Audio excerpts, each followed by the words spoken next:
What's going on, everybody? Josh Engleman for Awesemo.com, and I am back with my NBA DFS contenders on FanDuel for Wednesday, March 10th. Now be sure to hit that like button, subscribe to the channel, and hit the notification bell so you know when this and all of our other content goes live. Follow me on Twitter at Josh Engleman so you can get updates to these sim results as we get closer to lock. And finally, let me know in the comments section who are your favorite options for tonight's slate. Let me know who's your favorite contender, who's your least favorite contender. I want to know what you guys have to say. We're rounding out the bottom of my top 10 with Rui Hachimura, Mo Wagner, Bradley Beal, Brandon Clark, and Ja Morant on the outside looking in. Who will be my favorites, my top 5 plays for today? It's time to find out.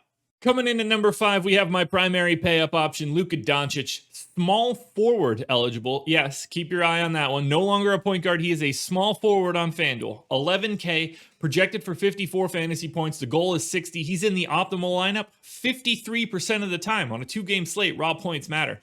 36 minutes. We're talking about a 1.5 fantasy point per minute guy. 36% usage. You guys know the drill here. 29, 9.5, 8.5. LUKA does a little bit of everything. Taking on a Spurs team, you don't really have to be all that worried about. It's a completely pace-neutral matchup.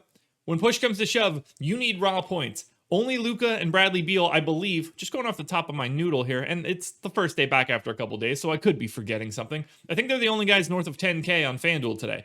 You're going to need to probably have one of them because they are going to score, generally speaking, a relatively high amount of points. You'll be able to find the value elsewhere. So, like I said, 53% of the time, LUKA Doncic is in the optimal lineup, and that's just because he's scoring 54 fantasy points like half the time. You're going to need that when the only other teams are Memphis, Washington, and San Antonio. That's just it. It's a 2-game slate. Pay up for LUKA Doncic. It's really easy to do.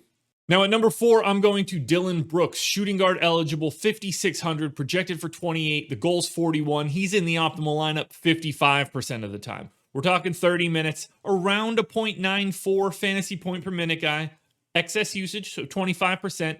It's pretty much all he does though. 17.5 points, 3 boards, 2 assists, a steal. Here's the big kicker for Dillon Brooks and for the rest of Memphis. They're taking on the Washington Wizards. 4.2 possession increase over their average. This is a monstrous pace-up spot for Memphis, and that's going to make Memphis look a lot better. Clear across the board. I love it here. I have no problem going to Dillon Brooks. I have Ja Morant on the list, Brandon Clark on the list. We're not done talking about Grizzlies, but for Dillon Brooks, 30 minutes, mid-tier price tag, even below average price tag, I can't get away from it. Now at number 3, I'm going to the preferred Wizard backcourt mate, and that would be Russell Westbrook. Point guard eligible, 9,800, projected for 48. The goal is 56, and he is in the optimal lineup 58% of the time. We're talking 36 minutes, 31% usage, 23, 9, and 9. I love all of it. Taking on Memphis, you're not really worried about them. It's actually a mild pace-up spot for the Wizards as well. They gain an additional 0.9, so we'll round it up. We'll call it an extra possession for this game. 1.34 fantasy points per minute for Russ. I mean, it's not going to be Ja Morant slowing him down, that's for sure. One of this backcourt is going to have a pretty big day. Russell Westbrook is just simply easier to get to based on his position and his salary. At number 2, we're going to power forward, and we're grabbing KRISTAPS Porzingis at 8,300, projected for 40. The goal's 51. He's in the optimal lineup 59% of the time. I expect him to play the normal 33 minutes. Wouldn't shock me if he played a little bit more. 1.22 fantasy points per minute, 27% usage, 21.5 points, almost 9 boards, 2.5 stocks. Pace neutral matchup against San Antonio. I'm assuming that a couple days off was actually pretty good for KRISTAPS Porzingis. Get a couple days of rest, doesn't have to worry about going hard. And when he's feeling healthy, he goes out and smashes, as you could tell by all of the rates that are listed for KRISTAPS Porzingis. So I'm happy to get there. The power forward spot on FanDuel today is pretty bleak, really difficult to figure it out. So I'm just going to bet on KRISTAPS Porzingis being right as rain coming out of the All-Star break. Now, before we get to that number 1 contender, one last reminder to hit that like button, subscribe to the channel, and hit the notification bell, and then head on over to Twitter and follow at Josh Engleman. That would be me, so that you can get the updates to the sim results. I'll be on live before lock tonight at 7 p.m. Eastern time. We're an hour later lock today. So keep your eyes peeled in that 6:45 range so I can drop the updates And if I can't drop them because we get inundated with news, which I don't expect, tune into the show and I can update everybody live.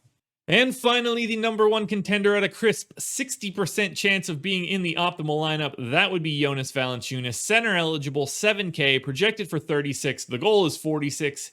As I mentioned, optimal lineup 60% of the time. I gave him 28 minutes at a 1.28 fantasy point per minute rate, 17 points, 11.5 boards, 4.2 additional possessions. Pace up spots are incredible. Joe Val should be able to do well against Robin Lopez. He'll certainly do well in any minute he has against Mo Wagner. I wouldn't be worried about Alex Len. He will be the best center on the floor from an offensive standpoint. And I think that that'll pay some pretty big dividends, especially in a game where there's extra possessions. Maybe guys are a little rusty coming out of the break.